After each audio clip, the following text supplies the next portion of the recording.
Call a meeting to order, the regular meeting of the Mount Pleasant City Council, which is hereby called to order at 6 p.m. on Tuesday, December 16th, 2025, is hereby called to order. A quorum of the council is present for the purpose of the meeting. Did we have anybody for the prayer tonight?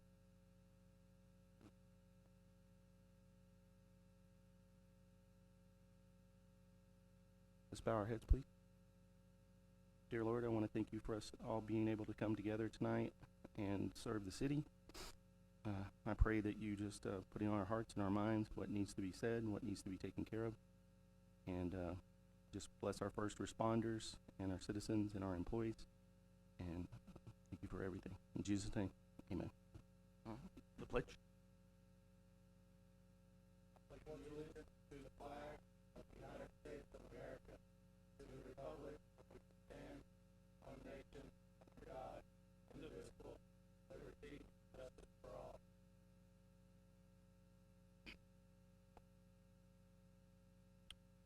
All right, we're going to have a comment from Councilman Hageman. I may go off script, but I was given this, so I'm just gonna say it and see how it goes. First and foremost, I think a lot of folks in the town have heard there's a tragedy that happened in our family. I appreciate everyone reaching out. I appreciate the condolences and the support. It has been felt, and I deeply appreciate everyone that has done that. That being said, I took an oath, civic duty for this town, and I would like to keep those two things separate. So while I appreciate everybody's reaching out and the sorries and all those things, I would like to prevent, or at least not have that happen during any public comments, because I'd like to focus on what's important right now, and that is the city and the business that is going on here tonight and moving forward. So thank you everybody again. We're healing. It's not easy. Thank you.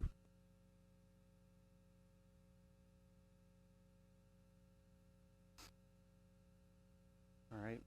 Public comments. The City Council welcomes citizen participation and comments at all council meetings. Citizen comments are limited to 3 minutes out of respect for everyone's time. The council is not permitted to respond to your comments.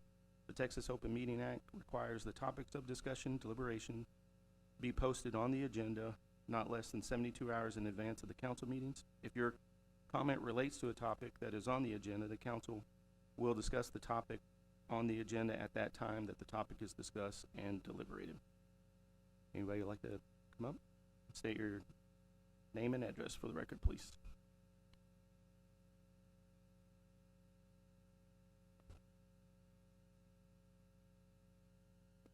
Good evening, Mayor and council members. My name is Kyle Mooring. I'm here tonight as a formal complainant in a federal whistleblower investigation and as someone who has worked alongside current Walmart Store 131 employees. Because when safety issues are ignored, when records are hard to access, and when accountability gets buried under process, the people who pay the price are workers, families, and this community. I'm speaking tonight because transparency is not a technical issue. It is a public safety issue. Over the past several months, I have raised concerns about food safety, workplace safety, and environmental exposure in this city. What I have learned is troubling, not just because of what happened, but because of how hard it has been to get answers about it. This summer, during the roof replacement work at one of the city's largest sales tax generators, customers and employees were exposed to falling debris, water leaking in from the roof, and unsanitary conditions, all within a store that sells raw food products, amongst other merchandise. Complaints were made, city officials visited, food continued to be sold, warning signs went up telling customers to watch for falling debris. The sign itself proves the hazard was known, and business continued anyway. Roof work proceeded without an asbestos survey in place. After complaints and continued work, a state inspection later confirmed asbestos-related violations at the same location. These are not abstract concerns. These are real people, real exposure, real risk. And when I tried to understand how this happened, what was approved, what was inspected, and what enforcement decisions were made, I ran into delays, denials, minimal details, and costs that put basic information out of reach for ordinary people. Records were said not to exist, requests were closed, fees were demanded, public interest fee waivers were denied, even when the records involved health and safety. That is not how accountability works. And let me say this plainly, when money and convenience enter the picture, the truth starts getting harder to find. As Upton Sinclair once said, it is difficult to get a man to understand something when his salary depends upon not understanding it. When access to records becomes expensive, delayed, or discretionary, the public is left wondering who the system is really protecting. I've heard plenty of blame for the past, but at some point, blaming yesterday becomes a way to avoid fixing today. The problems I've documented since June happen under the current government, and they require accountability now. The public should not bear the financial burden of a city that won't be transparent, and the truth about public health and safety should not come with a price tag. I'm asking you to stop choosing profit over people, because once safety becomes something we balance against revenue, we've already lost the moral argument. A community can survive mistakes, but it can't survive a government that treats risk as acceptable as long as the register keeps ringing. And if access to information continues to be restricted, especially when it involves public health and major corporate interests, I will make the full body of evidence available so the public can judge the facts for themselves. Because this is my question for you tonight. Who does this city belong to? The people who live here or the corporations that profit here? A city doesn't earn trust by managing the message. It earns trust by facing the facts. So choose sunlight over spin and choose public safety over profit. Thank you. Thanks, Kyle. Anyone else?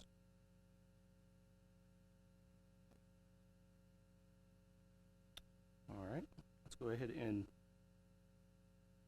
we have item number 1 is the fire department certification recognition.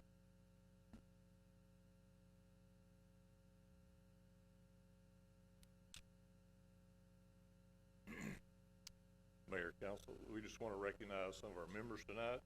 Although we had 3 on the agenda, only 1 was able to make it because obviously it's the Christmas season and parties are going on, so but we will still recognize them. So tonight we have Captain Casey Sanders. Casey's been with a member of our department for 29 years, and he just recently achieved his Fire Officer 2 certification, which basically that's about 120 hours of classroom training, what have you, in addition to years of service.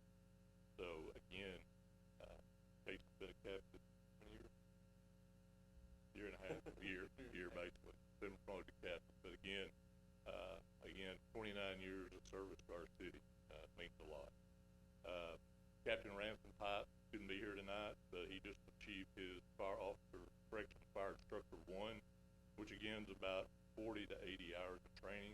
He's got 10 years on the job. But, firefighter Trevor Jesse achieved his intermediate instructor firefighter, which means he has to have at least 4 years on the job, which he just received his 5-year certificate at our Christmas party. And it takes several hours of training to get that. Basically what this says is our members continue to better themselves. They don't have to go get this stuff, but they do it to be better servants to our people and take care of our citizens and be an asset to our city. So again, we just want to recognize them for their above and beyond doing what they have to do. So again, thank you.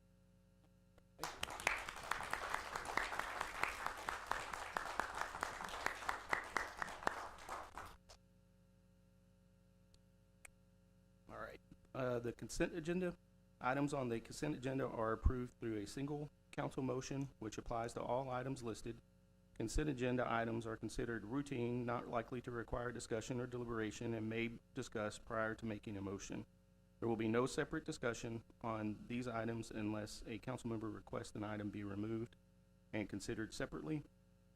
We do have item number 7 that we're just taking completely off the agenda. Does anybody want to remove any other agenda items for discussion? I'll make a motion, we approve the consent agenda items. I second the motion. Madam Secretary, will you take the vote, please? Yes. Aye. Aye. Aye. All right, vote passed unanimously. We'll move on to item number 2. Item number 8 in the regular agenda. Consider accepting a donation in the name of Morris and Hazel Ralston to the cemetery fund from the estate of Beverly Henderson. And that's going to be our assistant city. Good evening, Mayor and Council. So I am here, we received a $1,000 donation from the estate of of Beverly Henderson, and it's in memory of Hazel Ralston and Morris Ralston. And so, it'll go to our cemetery fund. They are at, the Masonic, and so this will just go in that fund to help maintain the Masonic Lodge. The Masonic Cemetery. Awesome. Thank you. Let's see. Is there any discussion? Besides, thank you. It's not really discussion, but I knew Morris and Hazel, and they were wonderful people. And he was a judge, and his son Robert is here. I think he just retired. But anyway, when I saw their names, it just was a flashback. So anyway, I'm excited that the family thought of us. I did speak to Kerry Wooten. He said that we should be receiving more, because I think like 2 or 3 other families have reached out to him to make donations to the cemetery fund. Okay. Awesome. Is there a motion to accept the donation in the name of Morris and Hazel Ralston to the cemetery fund from the estate of Beverly Henderson? I make a motion that we accept the money for the cemetery fund. I second. Secretary, can you take the vote, please? Aye. Aye. Aye. Yes. Motion passed unanimously. We'll move on to item number 9. Discuss and consider holding over appointments to the Main Street Board until 2027. And this is also Assistant City Manager Webster. We need to find one more thing for you to do, because I want to see you. I'll be back again. So this is for the Main Street Board. They have 3 members that will be coming off in January. We are working on a downtown district, and so those people that would be coming off are heavily involved in what they're doing. So they are asking, and in your package you would have seen a letter that they requested. They did vote on this at their meeting and approved it to hold over their board appointments until they finish this downtown district ordinance and bring it back to you. Is there any discussion from the council? Who are the 3? The president, McCall Dyke,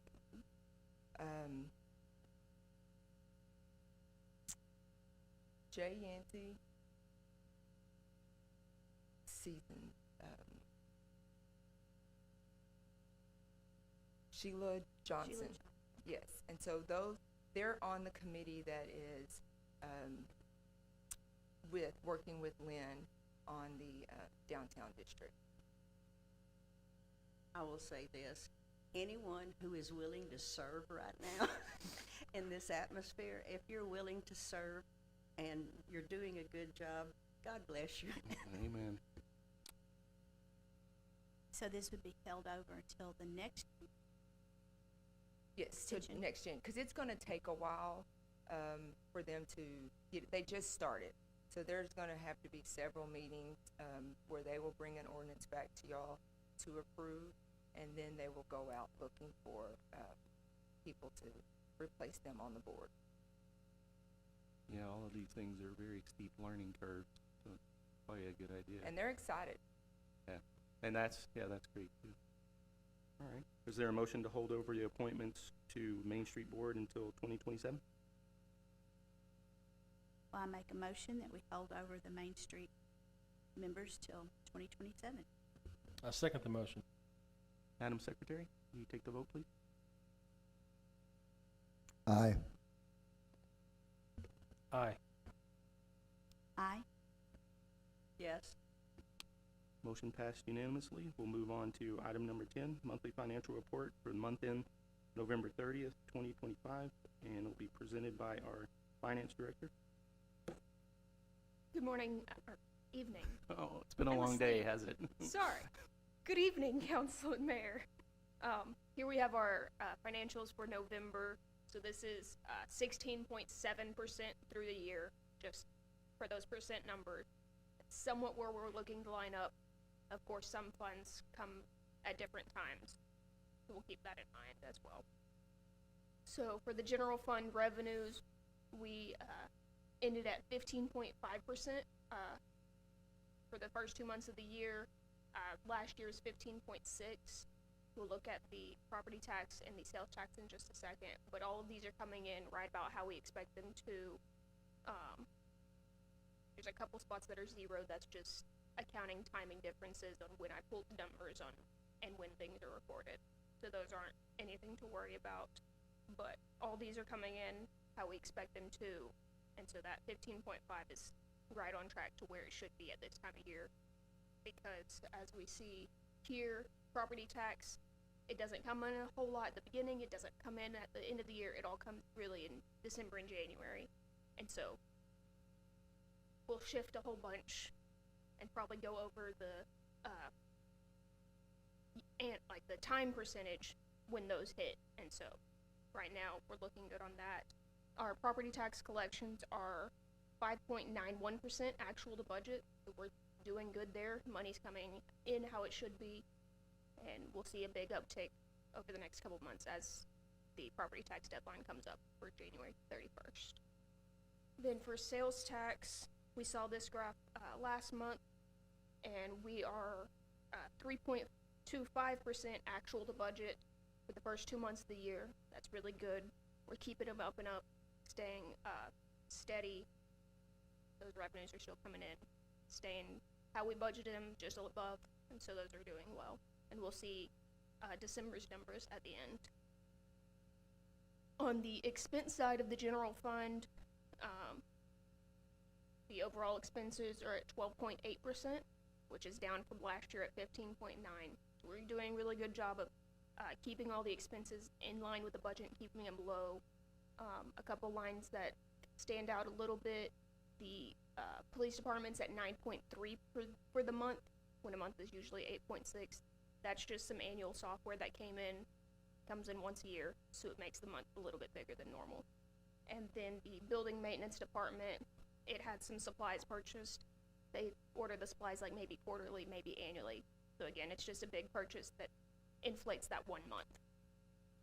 But our year-to-date excess for the general fund is $459,025.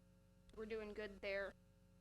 Last year was a negative number. This year it's an even bigger positive number. So we're doing really good to keep all of our expenses within the revenues and within the budget that we set. Now we'll move over to the utility fund. Again, those revenues are coming in steadily as we expect them to. We're at 17.3%, and as opposed to 16.4% prior year.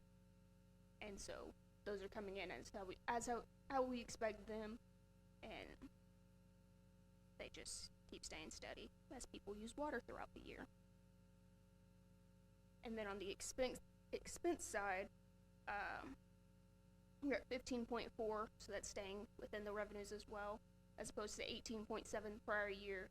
And again, our year-to-date actuals, 514,551 for current year, and a negative for the prior year. So we're keeping everything in line. A couple of departments that stand out a little bit, the water treatment department, it had some one-time purchases that are quarterly or annually, so it inflated the month just a little bit. And then we also see our debt service payments went out in November, or one round of our debt service payments went out in November. So that was a big hit to the fund as well.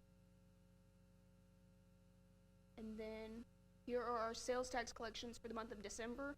We're still staying steady. We're still staying above our budget, which is really good. We're at 9.3% actuals to budget with those 3 months for the first quarter. That's really good, keeping it steady. And so we hope that continues on the rest of the way as well. And do we have any questions? Do we have the actual numbers on how much we collected for property tax in 2024 versus 2025? Somebody was asking me, so. I do not have the totals for the full year in front of me. The monthly totals are on the page in here. Okay. I don't recall if this is just the general fund portion or the total property tax portion for the city. I'd have to check on that. Okay. Maybe at the end of January, our meeting would be pretty good numbers for everybody to see. Yep. Thank you, Jelly. Mm-hmm. Any questions? Yeah, I had one real quick, and this may be unfair since our city manager isn't here. But I know we approved here recently the final payment on the new water meters. And so if you know, great. If not, we'll just need to take a note, for, Mr. Vine. When are we gonna start, I guess, checking the savings that were sold to us, with this investment? Are you involved in that at all? Because at some point, right, it's supposed to save us something. Yes. And so I didn't know if you were involved at all, or if we need to table that until he gets I back. have not been yet. Okay, all right, thanks. Jillian?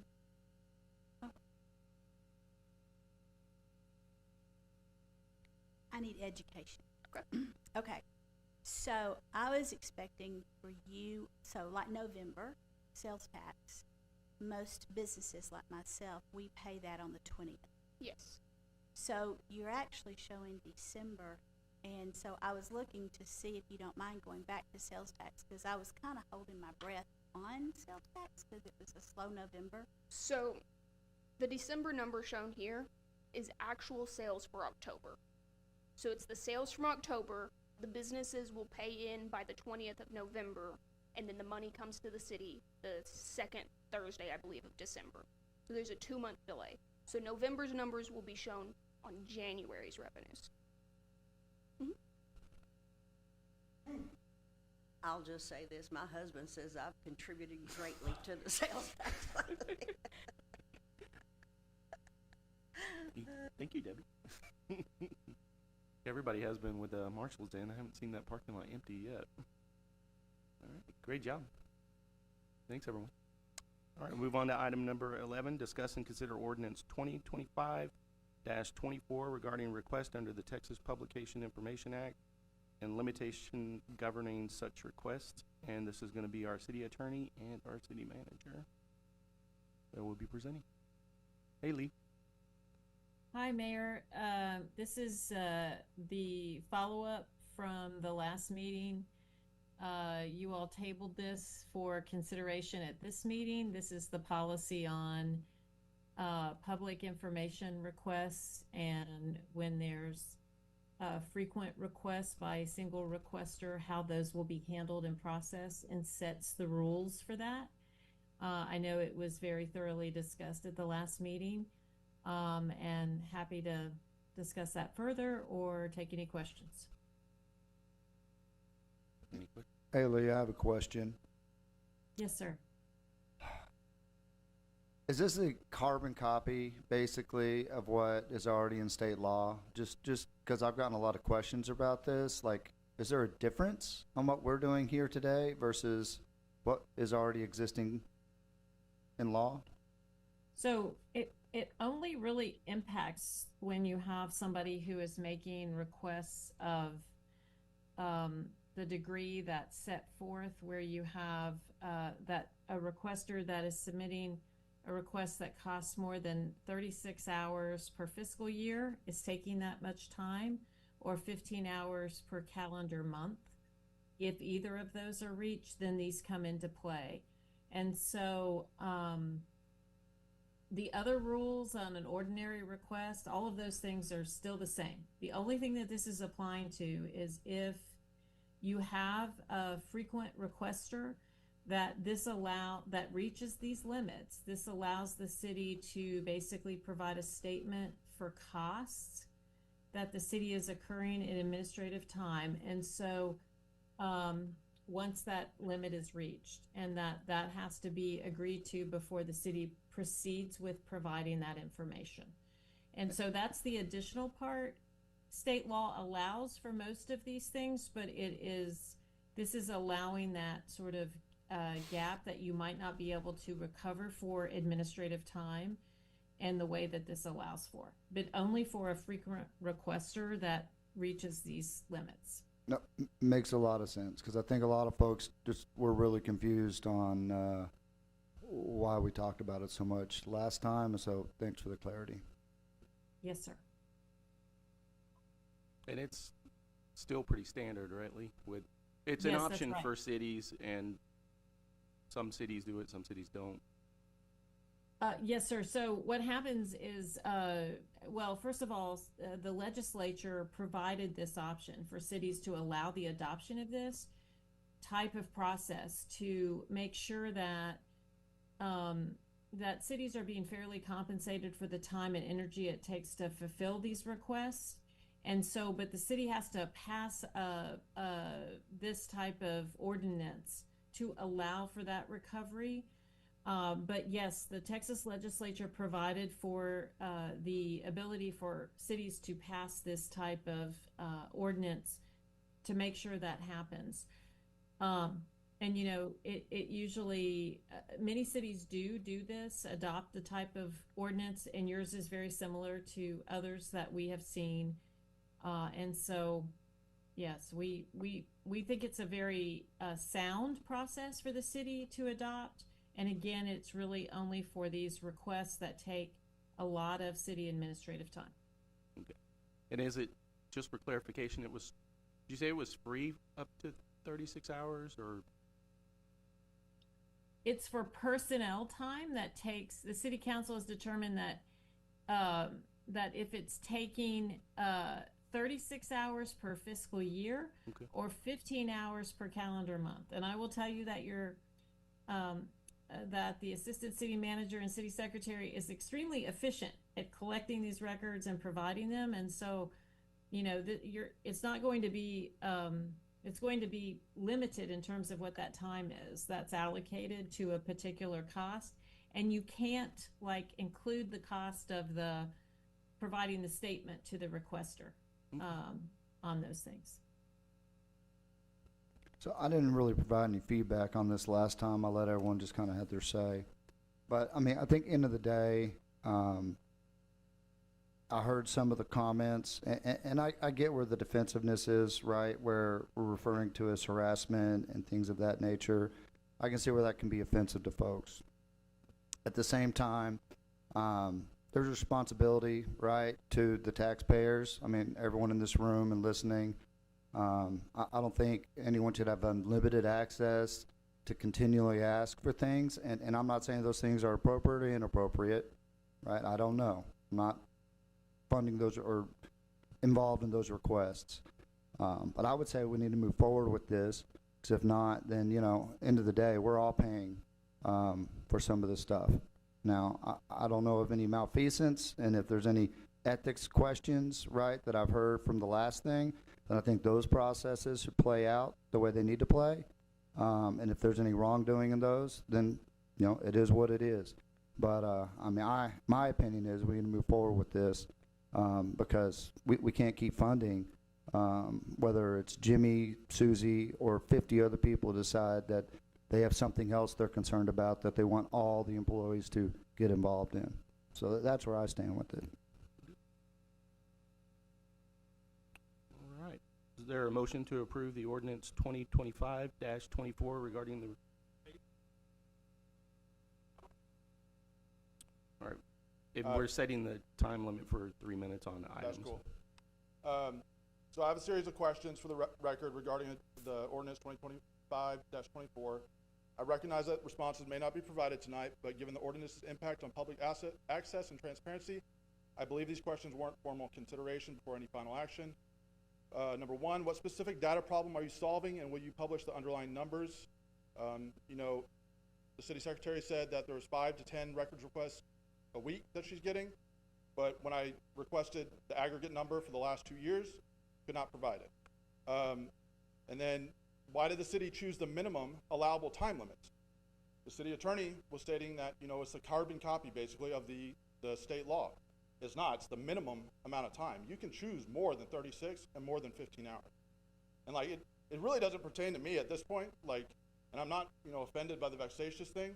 The thing that offended me was when Austin Beck said, you know, that it wasn't in the agenda item, and then it was, and then this week, you know, it's changed on the agenda item. They took vexatious out. But the other thing I want to know is, like, exactly how will personnel time be measured, documented, and audited to prevent inflated or inconsistent billing? The ordinance defines personnel time broadly, locating, compiling, manipulating data, reproducing, and redactions, and requires written statements each time plus cumulative totals Will you require contemporaneous time logs, who, what, when? Just a review and an audit trail available to requesters so the public can verify the charges are real, consistent, and not padded. What is the city's policy on electronic records, native format, and metadata, and will you stop workflows that destroy metadata? How will you apply the ordinance's exemptions, especially media, without viewpoint-based gatekeeping or arbitrary credential demand? The ordinance excludes certain categories of requesters, including individuals who gather, publish news for a substantial portion of their livelihood, elected officials, and certain legal service representatives. In the last meeting, it was also stated that the city can ask for identification and credentials to prove up a legitimate media organization, and that the exemption is aimed at professional media. What written standards will you adopt so independent journalists and smaller outlets are not selectively excluded? And what is the appeal process if staff denies an exemption claim? Another one's, will you formalize and publish a requester assistance procedure before costs accrue so narrowing happens early and transparently? City staff described that requests often require coordination across departments, and the city attorney stated that the part of the process is working with the requester before work is done. Will you adopt a written policy requiring staff to confer with the requester, propose narrowing options, confirm the scope in writing, and document those communications so both staff burden and resident cost are minimized? One of the problems I've had recently with the records request is the records I'm getting normally is just a page, you know, an inspection report that doesn't really have any data on it at all. No observations, no documentation. But in the corner, it says the data was printed, and I don't get it for another 5 to 6 days. You have to do it promptly, according to the TPIA rules. Thank you. Thank you. Mayor, can I ask a question of our city secretary / assistant city manager real quick? So let's say we move forward and vote on this ordinance. Let's say it passes, right? Big assumption. Don't know if it will or won't. I don't know their opinions. Have you and the city manager, are we going to ensure that there's a policy that protects basically the city? So if there are concerns, like we're hearing tonight, that there is a proper path forward that follows all state guidelines if we execute on this ordinance? Yes, sir. So the time would only be tracked when they get, so like if you submitted a request and I said it takes 2 hours, so that's your time, is the 2 hours, that it's not any added on time. It's what you have already paid for that calculates your time. It's not 3 hours just because we wanted to add on. When you get a request and you get your the cost back, it tells you the time, so you can track that also yourself, the requester, to know how much time has been spent on all of their requests together. A lot of the things don't just go with me. If someone says that they want something and I have to go to finance or I have to go to code to get it, they have to do their research, and if it's something that has to be redacted once it gets to me, then I have to redact information. So it's not just a simple go get it from them and ship it off. It has to be redacted. And we also run everything past Austin, the attorney, just to make sure that we're not giving out anything that we should not as city.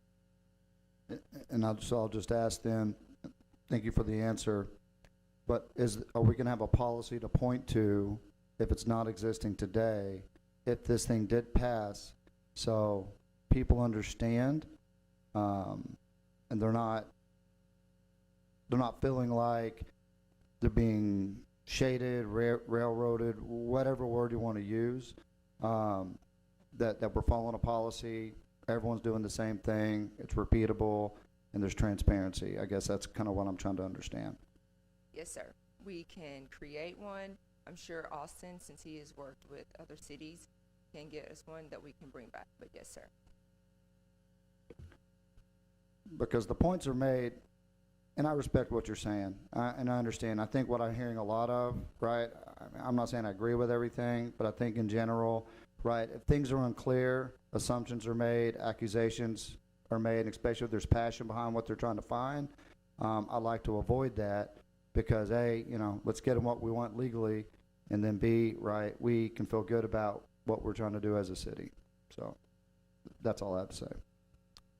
Yeah, and something I want to mention too is that you're gonna see us passing a lot of ordinances right now because we don't have anything to base anything off of right now, right? We're doing it with our code of conduct, we're doing it with normal code ordinances and stuff like that. This ordinance, if it goes in place, can always be changed or edited and voted on again. But there's something we've got to start with, right? Something's gotta be in place for this and for everything else. So it's basically our starting point. I just wanna let you know and everybody else that's watching is that it can be amended and it can be changed, right? And I'm sure we are gonna learn some lessons from it, right? So, and I do appreciate your passion, right? And yeah, I mean, thank you for getting up here. It takes a lot of courage, so thank you. All right, is there a motion to approve the ordinance 2025-24 regarding requests under the Texas Public Information Act and limitations governing such requests? I make a motion to approve ordinance 2025-24 regarding requests under the Texas Public Information Act, limitations governing such requests. I second. Madam Secretary, can you take a vote, please? Yes. Aye. Aye. Aye. All right. Item passed unanimously. We'll move on to item number 12. Is presentation, discussion, and consider ordinance 2025-23, a budget amendment for $10,000 grant from the Simmons Foundation to the Mount Pleasant Public Library. And this is going to be with our, with Jillian and with Lupe, or just you, Lupe? Hi, Mayor. Our Hi, grant hero. council members. So we were, we won a $10,000 grant from the Simmons Foundation. And the purpose of this grant is to make math fun and bring that to the community. It's 3 specific dates: Pi Day, so 3/14, Infinity Day, 8/8, and then Fibonacci Day, 12/23. And so we were one of the libraries that applied, and we're awarded this grant, and we're very excited. Good job. Good job. Thank you. And I'm open for any questions, or if y'all are curious about it. I will say this, because I usually always want throwing a hardball questions at everybody. I just appreciate your positivity every time you come up here, and we can tell by the job you do for this library that you care, and I just want to say I see it, and I really appreciate that and all you do. Thank you. I have a great staff, and they're always willing to try new things, and so we always try to make the library a fun and special place. Well, you can bring up every next time. We'll compliment them too, but you're just the only one here right now. Yeah, tell them we said a great job. Mhm. So. You want- You know, you just keep bringing all these grants to us. And that's amazing work. Thank you so much. And, Thank you. And so just consider approval for this. well, I'll make a motion to approve it. Get a second? I second. Madam Secretary? The ordinance number is, Let me oh, say go it. ahead. Yeah, go ahead and say I'll it. make a motion to pass ordinance 2025-2023, a budget amendment for $10,000 grant from the Simmons Foundation to the Mount Pleasant Public Library. I second. Madam Secretary, can you take the vote, please? Aye. Aye. Aye. Yes. Item passed unanimously. Moving on to item number 13. Discuss and consider ordinances 2025-25, a budget amendment for the police forfeitures from Titus County District Court, and to give authority to the city manager to adjust allocations for the police escrow and police forfeiture funds for future forfeitures. And it's our finance director. So this is a normal budget amendment, but it also has a special section where whenever the county has more forfeitures that come through, because our money, so our money for the forfeitures, we hold in one fund. We have a holding fund for it. And then when we get it awarded, it moves into a fund that we can actually use. So there's two separate funds that are used for forfeitures. One as a holding, and then when they're awarded through the court, get moved into the other fund where we actually can spend them out. So the special paragraph in this ordinance allows the city manager to have the authority to make budget amendments for those two specific funds when forfeitures come through. So where we wouldn't have to come through. So right now, I believe there's 5 or 6 forfeitures in the amendment that you have before you. And so this would allow us to just go to the city manager, get those funds, the budget funds approved, move them over, and now we can use them, as opposed to having to get them on the agenda, wait the week and a half for the agenda to actually come up, then get them approved, and then you can spend them, and there's like a 2 or 3 week turnaround. This will allow us to just go to the city manager directly, and he has the authority to approve budget amendments for those two funds. No other funds, just those two when forfeitures are awarded. So is there anything specific that the police department has to spend those forfeitures on, or? Chief? Good evening. So there's a variety of things we can spend them on, whether it's training, equipment. You cannot spend them on salaries, but any type of equipment that we need or training. For example, right now, we anticipated we're waiting to send somebody to a cell phone forensic class, but the money currently has been awarded by the court, but it's not in the fund that we can spend it. So that's why it's taken, it's been about a month and a half. We also can't pay, those awards also require us to pay the DA's office about a third of that, and there's some court costs, and we have to transfer that money before we can make those payments as well. So we can send the guy to that training once we get the money in, but until then I can't pay the tuition to lock his spot in. Okay. That's a real life example. Awesome. And Lee, we're good legally?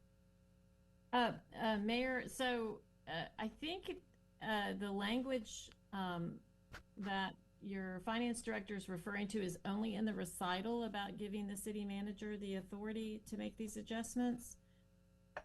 What I'm seeing online is the current version, and so I think we need to add a section that would give the city manager that authority. It's just not in the actual language that the council is ordaining, and so unless I'm missing something that someone can direct me to. So is that something that you can change and we could still vote on it tonight, or before it's actually written up and I sign it? Actually, yes, if maybe you could table this until after executive session and I could make the amendment and then bring that back. Yeah, that'll work. Jill, what all is involved with the forfeiture? I mean, where does all, when we're talking about money forfeit? So there's a state statute that governs when we can seize vehicles. Well, essentially it's proceeds from criminal activity.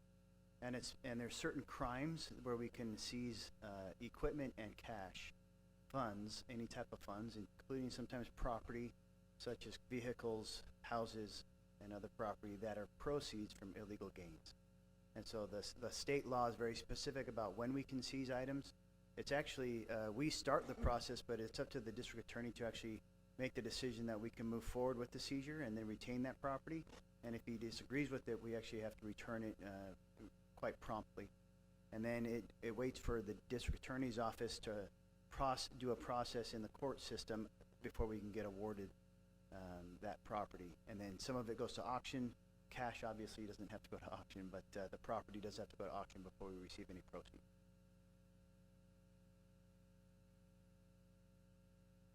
Make a motion? Yeah, I say we table it until after we come back from executive session, give Lee time to make that amendment. I second.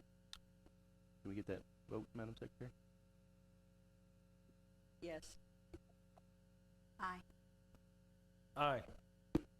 Aye. All right. Item is unanimous. Let's go ahead and move on to item number 14. Discuss and consider ordinance 2025-26, a budget amendment for $20,000 grant for previous fiscal year for the Mount Pleasant Public Library and ALA Libraries Transform Communities.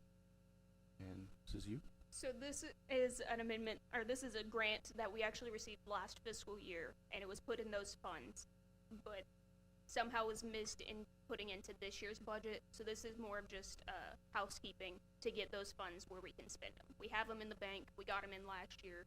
Y'all had amended the budget last year, but it got missed in this year's budget. So that's all that this is for. Okay.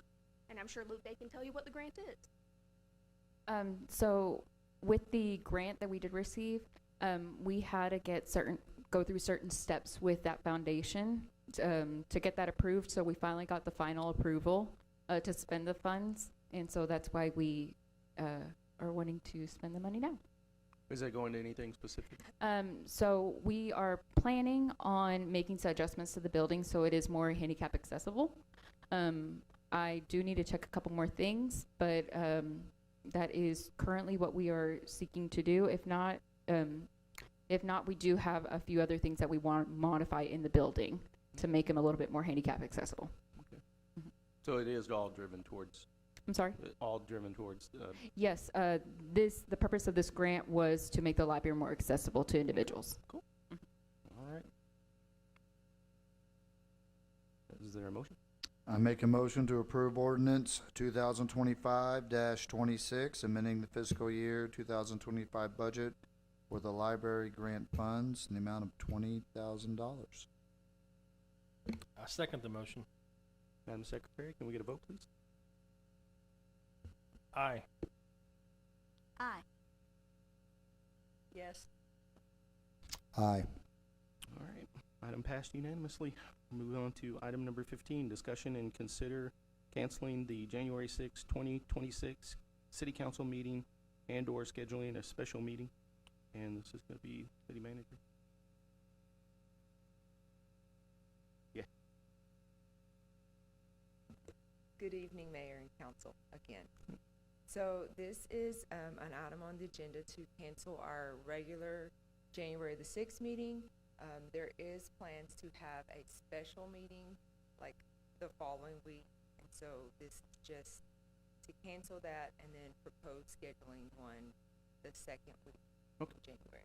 And can we just propose that date on this, or? We will reach out to y'all on a date once we have the document, so y'all have plenty of time to review it. Okay. A motion? Do we know why we're doing this?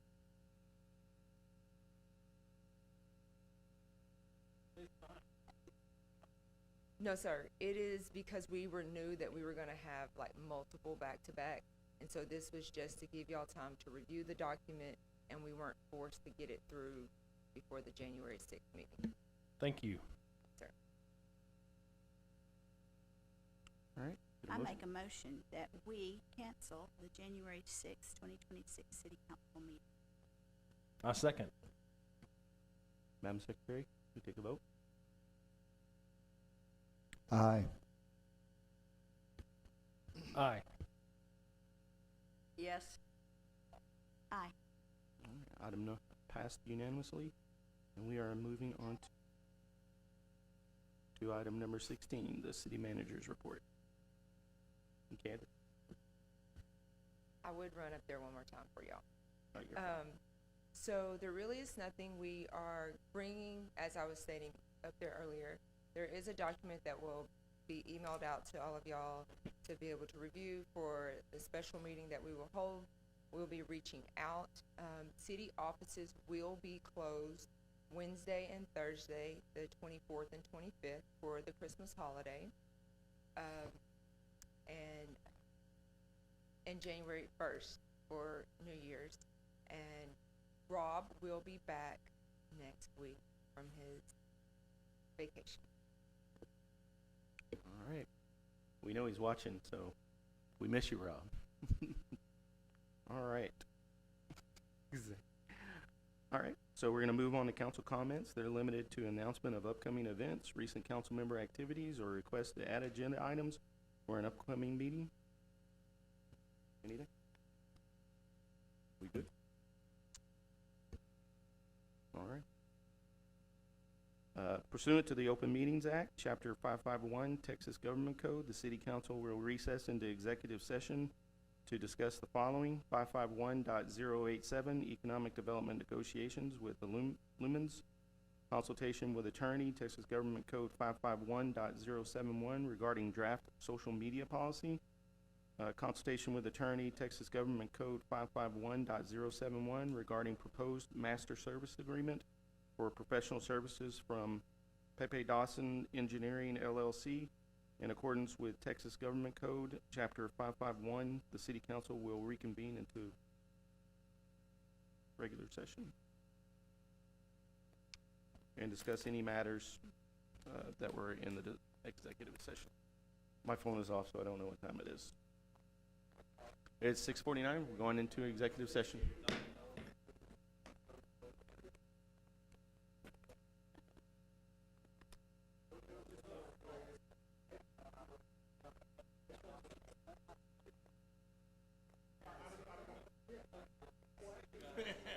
What are you doing, buddy? I saw you out there.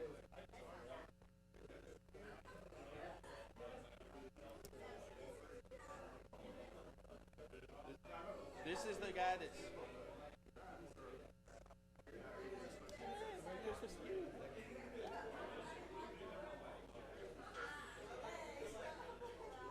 Yeah, he's keeping an eye on keeping my cats from dying while I'm gone, right?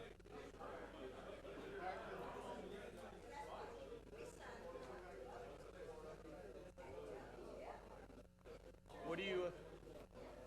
Why'd you come up here?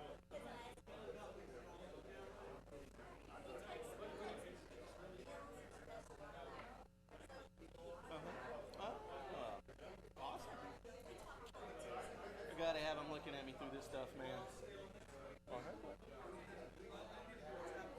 Yes, I was gonna see the litter boxes like every 3 days, and then if you can water the plants, like. Are you sure she will? Are you sure she? I know Sean. Yeah, it's getting better. Okay. Yeah, and I'm leaving early tomorrow morning. So, yeah. Okay. Okay. Heck yeah, man. I appreciate you, brother. Right back at you. Trip? Yeah, watch.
He's tight.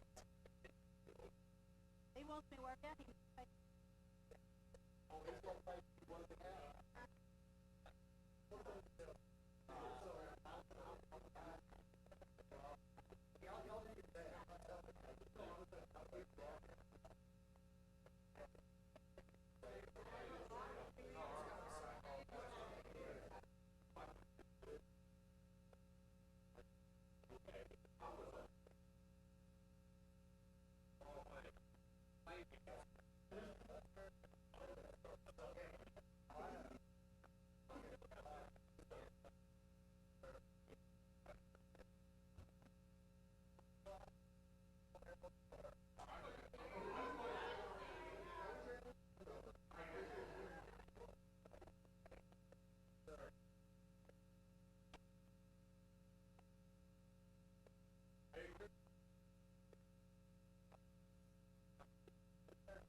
Mayor, if you'd like me to do it, I'll do it.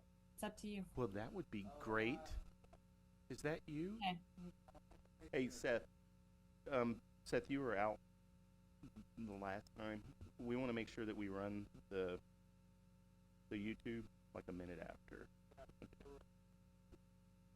All right. It is 8:10. We're reconvening into our regular agenda. We're going back to item 13. Discuss and consider ordinance 2025-25, a budget amendment for police forfeiture from Titus County District Court, and to give the authority to the city manager to adjust allocation for police escrow and police forfeiture funds for future forfeitures. And our city attorney is going to read out. Thank you, Mayor. So what I've done is I've added section 2 to the ordinance, and so now the new section 2 reads that the City Council of the City of Mount Pleasant grants the city manager with authority to make adjustments to allocations for the police escrow and police forfeitures funds upon receipt of official default judgments from the Titus County District Court. And then the previous section 2 is now section 3, and so on. Section 3 is now section 4. Those are the only changes. Sounds good. So we just need a motion. I make a motion to approve. All right. Second. A second. Madam Secretary, can you get a vote, please? Yes. Aye. Aye. Aye. All right. Item 13 passed unanimously, and it is 8:11, and we're adjourning. Thank you.